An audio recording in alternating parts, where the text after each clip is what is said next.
Hello and welcome back to the Vaux Wizard channel, and welcome to the third video in a series entitled How to Buy a Good Mk1 Audi TT. In episode 1 we looked at which models were imported to the UK, and in episode 2 we scoured the classifieds to see what was currently for sale and try and distinguish the doted upon from the dogs. Well, by now you should have a short list of cars you want to view, and in today's video I'm going to share with you what I look at when I go and view a Mk1 Audi TT, so you can reduce the risk massively of buying yourself a shed. But do bear in mind, these are very old cars, and short of having one inspected by a specialist on a ramp, there will always be some risk. But on a positive note, they've never been cheaper, there are plenty around, and you can afford to be fussy.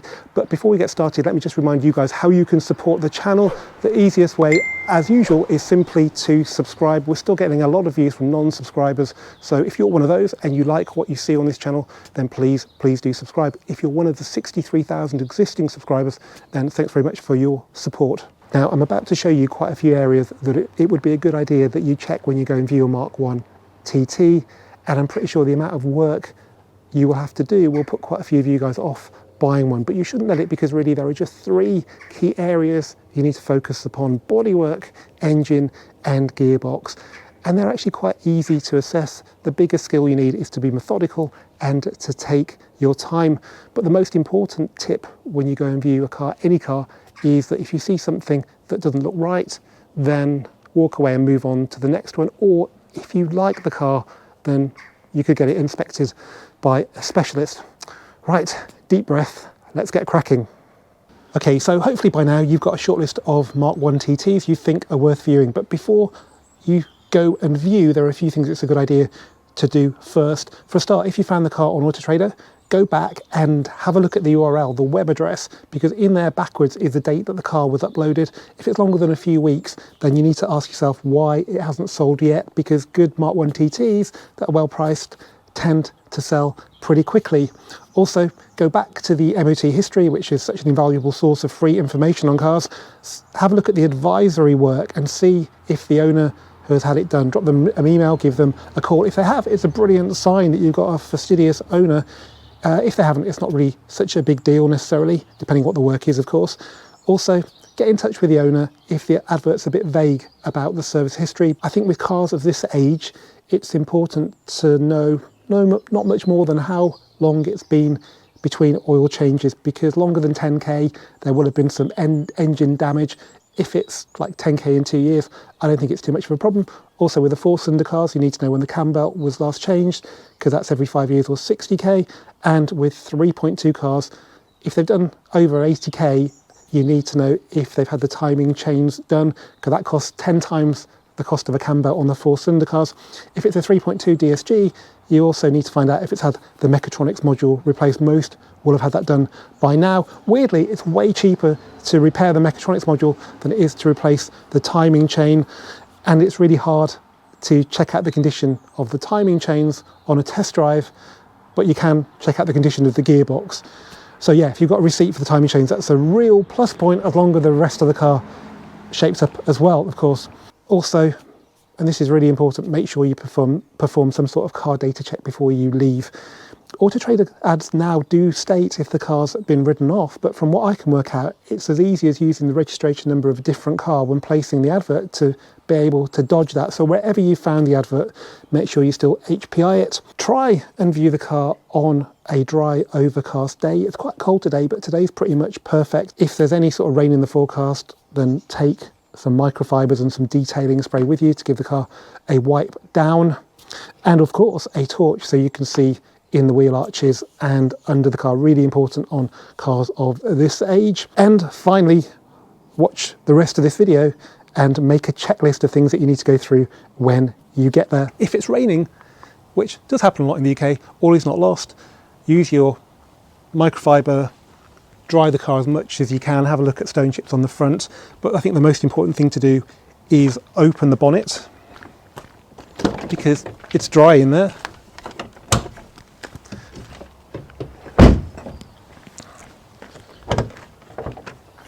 And have a good look, because this will tell you a lot, and it's really easy to check. Red cars are brilliant because if there's overspray, it's immediately obvious. So have a look for overspray.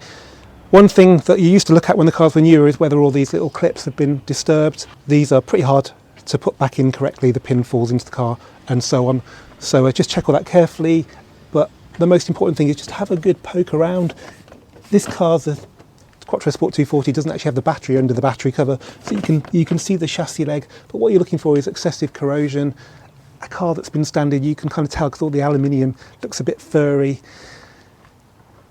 While you're here, just have a quick look at the chassis number, but you'll check that later on when you have the logbook, but that's really important. There's also a chassis number on here. This is the VIN, so this should be present on all of them. This is a Quattro GmbH VIN because it's a Quattro GmbH car, slightly different to the normal TTs. Have a look at the bolts that hold the wing on. Have a look at the bolts that hold the bonnet on in particular. Have a look for stickers on the bonnet. There should be one like this on all of them. And actually have a good look in there. You should have a torch on you. You always need a torch when you're looking at cars like this. And just poke that in there, make sure it's red like it is on there. And yeah, just have a good look. There's a sticker on the back of this trim as well, which is kind of easy to replicate if you need to. Make sure the cover's on properly. The other dry bit of the car that can tell you a lot is the door shut. So it's not unusual for people to smack the wide arches of TTs, and when the body shop paints the car, even if they do a good job on the outside, they can leave a really rough edge down here, which should give you a bit of a clue as to damage. If you do see that on a wet day, get your chamois out and rub the car down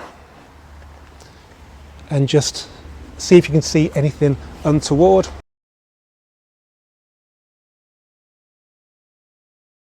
And also have a look in the boot, because again, it's dry. There's no boot release on a Mark 1 or a Mark 2 actually, just use a key or the button inside the car. And in here, it's a bit different being a Quattro Sport because we've got a black roof. But you know, if you're looking at a Quattro Sport, this is what it should look like. But on most cars, this will all be one colour. Just have a look in here, it should be as smooth and as perfect, well actually slightly imperfect on this car, but this is what it should look like. Have a look under the boot carpet. This is a bit different being a Quattro Sport because it's actually got the 3.2 body shell. And normally you'd see a spare wheel under here. Instead, we've got all this stuff, so the battery. But this is what your boot floor should look like, and it's particularly important to look at the rear panel down here.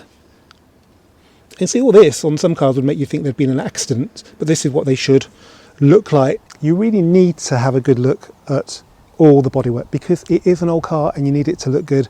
But in the rain, if you have to see it in the rain, then just check the wheel arches carefully, look for bubbling, get down and look really closely. And that's okay. This seems to be a real problem area, I think because mud accumulates inside the wing on these Mark 1s. So if you see corrosion here, either on the sill or on the wing, then that's not a very good sign. This car's absolutely perfect. Speaking of corrosion, these roof inlays that I think of putting a roof rack on or roof bars, they are made of aluminium and they do tend to corrode and look really unsightly, but they aren't actually part of the structure, so it's easy to pop them off and get them repainted. So don't worry too much about that. Any other rust on here, though, I'd be pretty concerned about, particularly if it was, say, a stone chip that had blistered into a scab.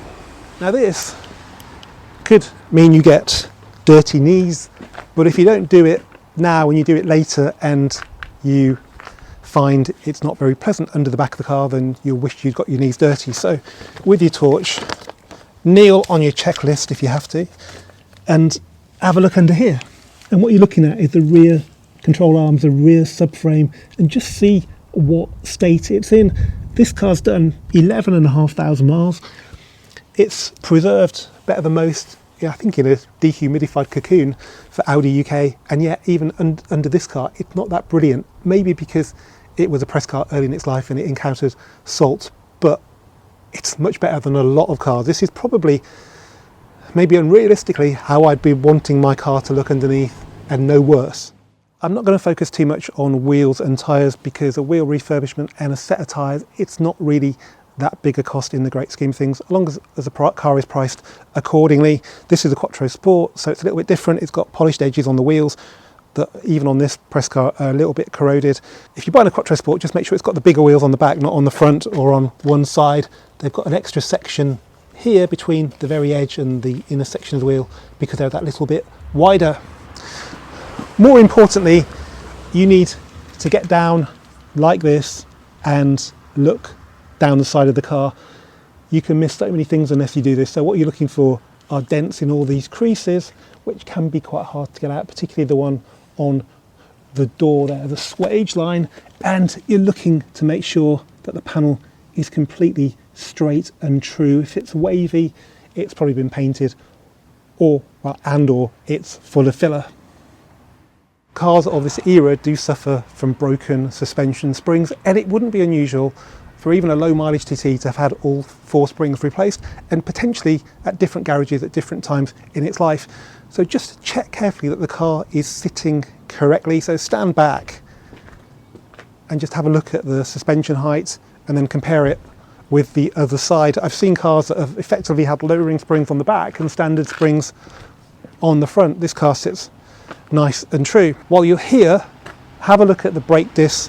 On the 1.8T models, even the 240 Sports, the brake discs are actually relatively inexpensive. If you're buying a 3.2 though, oh my god, you need to look at these front discs very carefully. So when the car is secured with a parking brake and the discs aren't hot, run your finger along the face of the disc and see how much of a lip you encounter. If it's a good few mil, then the discs are scrap.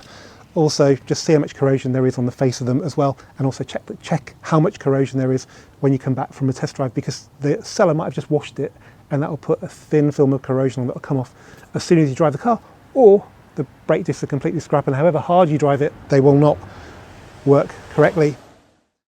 Okay, now let's talk about headlights, because they are very expensive to replace. Even if you buy them from an aftermarket supplier, a lot of Mark 1 TTs were written off when people had very light frontal accidents because they needed a set of headlights. Basically, you don't want to have to buy some if you don't have to.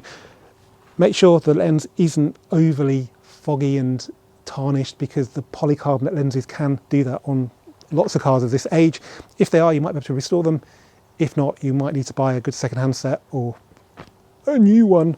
But yeah, that's important. Also, make sure they're the right headlights for the year and the model of the car. The 180 didn't have xenon headlights, so it shouldn't have headlight washers. The 225 always had xenons. Quattro Sport always had xenons. 3.2 always had xenons. Around 2003, they changed the inner section of the light from black to titanium like this. So make sure if you've got a later car, you've got the correct headlights. Also, it might sound stupid, just make sure you've got the right headlight on both sides, because it's not unknown for people to put the wrong lights in. And also, if you've got bi-xenons, make sure they work correctly, because the dip beam is really important, and you need an igniter and a ballast all working correctly. At this kind of age, it's not unusual for them to not work. So all you have to do, try not to flatten the battery of the car, obviously. Turn the lights on, make sure they come on quickly and stay stable, they're not flickering, and that's perfect. Also, if you do have headlamp washers like this one, it's not unusual for them not to work, and they don't work if you repeatedly operate them. So let's see if they work now. I'll probably get a mouthful of blue liquid.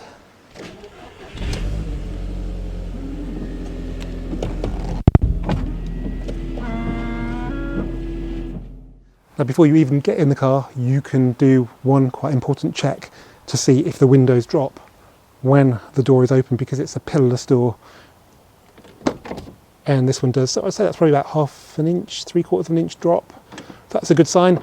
If that doesn't happen, then there's a possibility the door lock mechanism is faulty, because it's not telling the electronics that you've opened the door. That can be quite expensive, particularly if you buy a genuine part, because you need to strip the whole door down. If you want to just double check that, then turn the ignition on and make sure that if the driver's door or the passenger door is open, if the problem's on the passenger door, that the icon in the middle of the screen is showing that. If not, then it's definitely not getting the signal from the door lock mechanism. If everything checks out but the window's still not dropping, then there's a possibility you need to just reset the motor. You just do that by holding the switch in the up position and then in the down position. Also, window regulators are not unknown, and they're a bit of a pain to change, even worse than a Mark IV Golf. So just check They go up and down smoothly.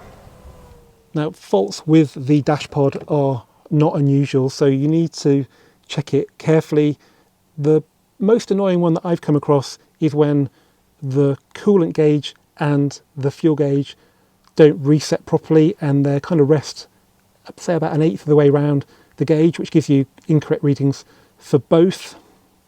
So that's where they should be resting now. You can see them move a bit, and they keep on moving, but I'm pretty sure that's definitely more to the left than it would be if there was a fault. The other thing you need to check, and this is less of an issue, you can live with it, maybe wait until you get another problem where you have to send the dashpod off to be repaired, just make sure all the pixels in the driver information system in the middle of the cluster are present and correct, because it's not unusual for those to be missing, and it can almost make it hard to read in really bad cases, particularly on a TT Roadster. But it's also worth doing on a coupe, is checking that the carpets are dry. So on Roadsters you can find the drain tubes that go to the rear wheel arch of the blocks and all the water comes in, but on any car you can get blockage in the drains down here from leaves and other kind of debris, and that forces the water into the scuttle and eventually it gets into the car. So just have a look and feel and make sure it's dry. If there's loads of condensation in the inside the car, then there's definitely something up. Now the seats are generally pretty durable. The normal seats, we'll talk about the buckets in a sec. The black cars tend to wear better. The crinkles you get in them look like a patina, and that looks quite smart. But on the lighter colour leathers, there's a silver one and like a yellowy one, they can look pretty shocking, so bear that in mind. On Quattro Sports, obviously these bucket seats can take a bit of a battering, but the leather's still okay there. It's just lost a bit of its colour, so I'd say that's actually not too bad. And with Quattro Sports there's also a normal seat option, which should be Alcantara. If the car hasn't got buckets and it's got normal leather seats, then I suspect its buckets have gone walkabout and someone's just put normal seats in. Also, if you've got the comfort seats with the Alcantara, then you should have seat heating there. But if you've got bucket seats, then you shouldn't. Now you've already been in the boot to check for signs of accident damage, but as part of the interior section, I'm coming back to the boot because you need to check if there's a parcel shelf there, which there shouldn't be on this Quattro Sport 240, but you can see where there should be a parcel shelf. Often these are missing or broken. The plastic bits that fix onto here are really flimsy, so keep a look out for that. Also have a look at the boot. Obviously normally you'd have the back of a seat there, which we haven't got in this Quattro Sport, but kind of ignore that. This section down here, it's a really nice carpet, but it doesn't really like being rubbed, and it can look quite scruffy on cars that have been used on a daily basis, and check these trims as well. Okay, now the best bit, driving.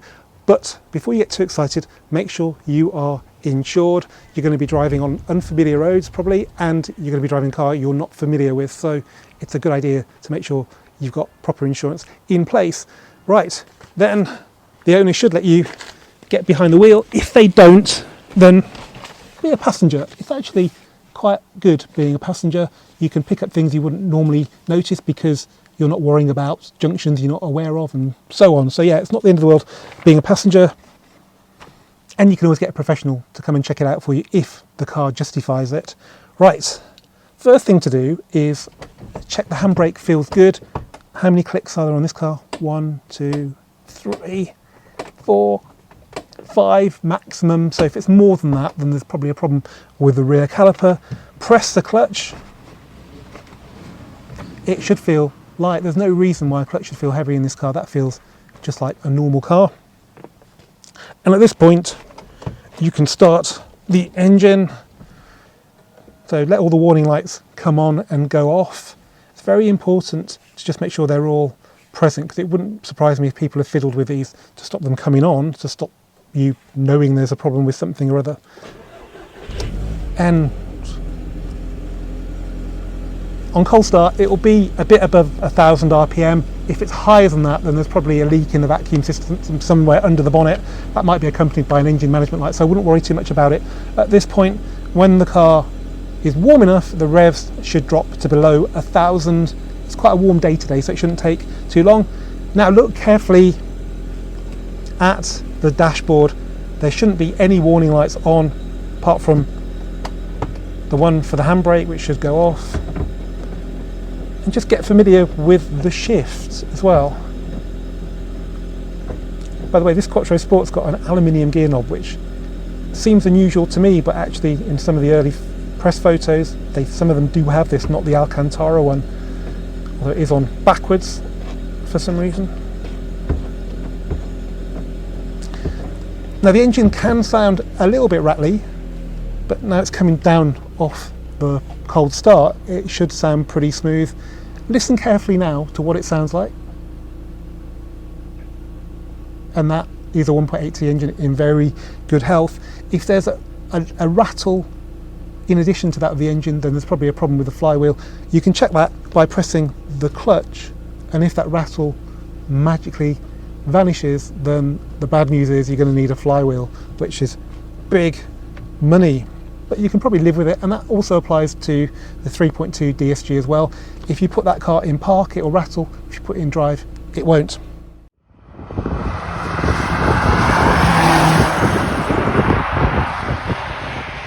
Now, if you're not able to do the driving yourself because you're not insured, then I don't think a seller would be too objectionable about carrying out the things that you ask them to do that we're going to do. Now, if you are lucky enough to be insured and you can drive the car, it's really important to not feel like you have to drive it fast. By all means, once it's warm, rev it out all the way once in a straight line, not breaking any speed limits. But I always find it much harder to drive cars smoothly at slower speeds when they've got problems. So I just peg it back a bit and keep some of your brain power for listening and feeling what the car's doing, rather than driving too fast on unfamiliar roads in unfamiliar cars. Now, one thing I should have mentioned earlier is that you should always check the wipers on a TT, because the motor could fail or the linkage could be seized up, so they could be really slow. So what you don't want to do is get on the way home and find they don't work, because you're not going anywhere in rain with no wipers. It's as simple as that. You might as well put yourself into a Premier Inn. So yeah, check that for sure. And then do the usual stuff. How does the clutch feel on the move? Does the clutch engage where you'd expect it to? It's not really high. You don't have to pull your left knee all the way up past the steering wheel to find the biting point. Go through the gears. It's worth doing it while it's cold, because you still change gear with a cold engine. Some can be a bit reluctant to get into gear when they're cold, but this one's actually really nice. And check if the clutch slips. So with clutch slip, you can probably drive when they're in the early stages quite normally most of the time, and you won't get much slip. I would recommend third gear and slower than this. Ideally on a hill. I'd best turn the aircon on. Let's see if it works. Come to that in a sec. And then just mash the throttle at 3,000. All these 1.8T cars come in with a kick, and if it doesn't slip, then it should be okay. Apparently, and I read this in my own Audi Drive Magazine buying guide, the Quattro Sports, which we're in now, came with a smaller clutch than the 225s to save weight, and it's just not as strong, so it's doubly important with a Quattro Sport. But I've seen a number of cars being sold for spares where the clutch is knackered, and it's so expensive to do them on these cars being four-wheel drive, if it's a four-wheel drive one, that they're just breaking them for spares. So check it carefully. Onto the aircon. Now this is pretty tricky to do in the winter, but it's not impossible. Today it's nearly December, it's 13.5 degrees, so I actually should be able to feel some cold air if I turn the temperature, not the fan, right down. Let's put it back on auto. Make sure the vents are open. It's easy to mistake them, and that actually does feel cold today. If it's above 6 degrees, then it might be a bit hard to feel this. So have a look under the bonnet, and there should be condensation on the aluminium aircon pipes. Unfortunately, if you're going to test one in temperatures below sort of 5 degrees, the only way to check if the aircon will work come the summer is to run a diagnostic check using VCDS or something like that. If you see like pressure faults, you might be lucky and get away with the regas, but these are old cars now, and needing a compressor and even more expensive stuff is not impossible. Now this car does not have cruise control, and actually it's quite a pain to fit on the 1.8Ts. But if your car does, it's really nice to use it, particularly if you drive a newer car with cruise control. So just check it works, because it's not unusual for them to fail. And also check the indicators, because there's a common problem with the hazard switch failing, and that causes the indicators not to operate at the correct rate. If they're flashing weirdly, then it's usually the hazard switch. If they're not working at all, then it's more than likely going to be the stalk.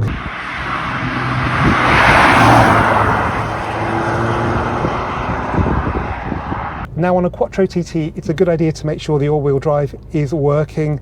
I don't think it's unreasonable to do a quick launch just the once. Just warn the owner you're going to do it ideally when it's damp. So let's just see what happens. The wheels shouldn't slip at all with Quattro when it works properly. Yeah, that was good. And also you can check it in gear, especially with the more powerful ones. So just mash it in third, and when the boost kicks in on a greasy surface and Quattro's not working, you will get wheel spin, even though the traction control will try and stop it.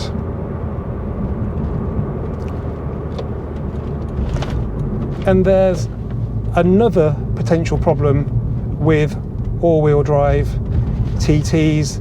It's quite rare, but you don't want to be caught with this. And they were doing it at relatively young ages. I did come across one. So what you need to do is just drive it on full lock and listen for funny noises, because these cars have got diffs at the front and at the back, and it's the one at the back I'm particularly worried about, because when they start to play up, they start to drag the tyre on full lock. So yeah, any bad noises in that situation, then walk away.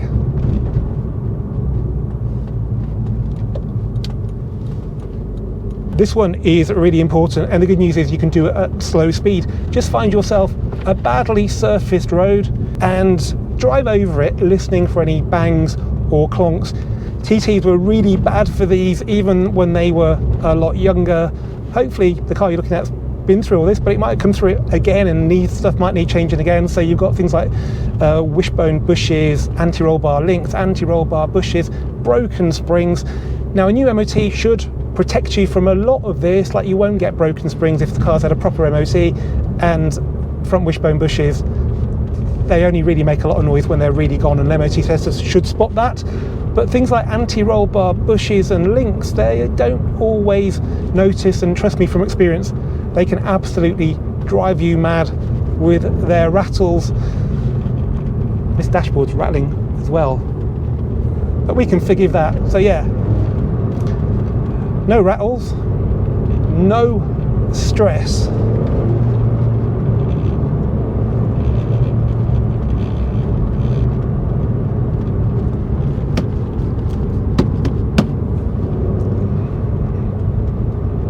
And finally, does the car meet your performance expectations?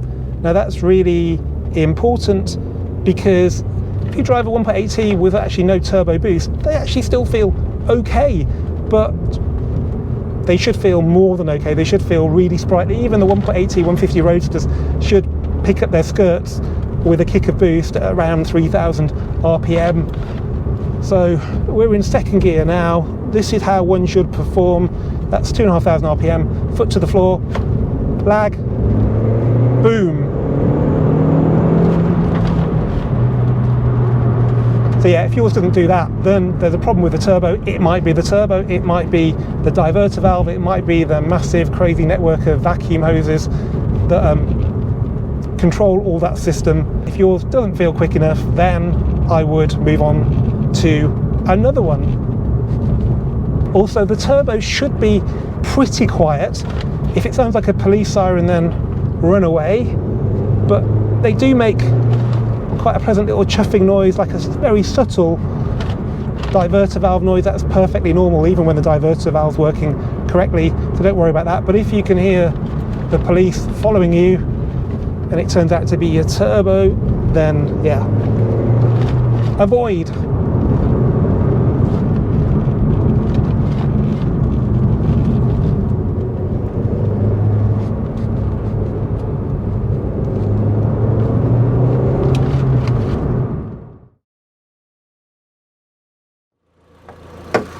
Okay, so when you come back from the test drive with the engine still hot, you should be using your nose.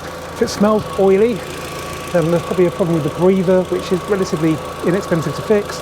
If you can smell like a spicy smell, then there could be a coolant leak. Also check the level, make sure it's not dropped, and then shut the engine off.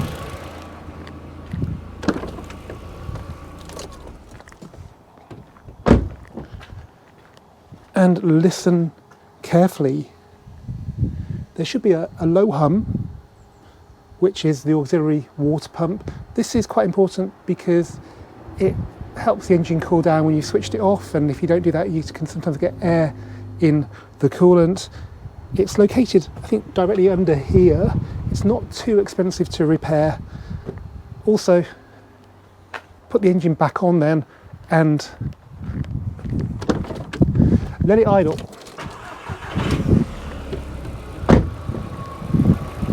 That may take a long time if the weather's cold, even if you've been out for a test drive, but really you want to hear the cooling fans engage because they're really important. This engine produces a lot of heat.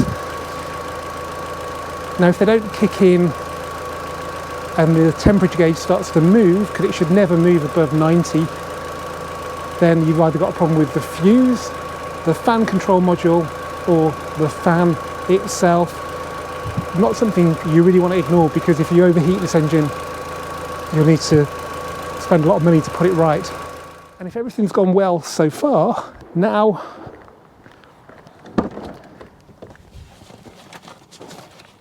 is a good time to go through the paperwork, which is a very important part of assessing the value of this kind of car. You might be lucky in here, there might be some bills that you didn't know had occurred. The owner might not know that it, had a chains if it's a 3.2 or a mechatronics module before they bought it. So yeah, have a good look, but most importantly, check that the mileage only goes up with the date and that it tallies with the service book, because all these cars should have a proper service book, and also the MOT history.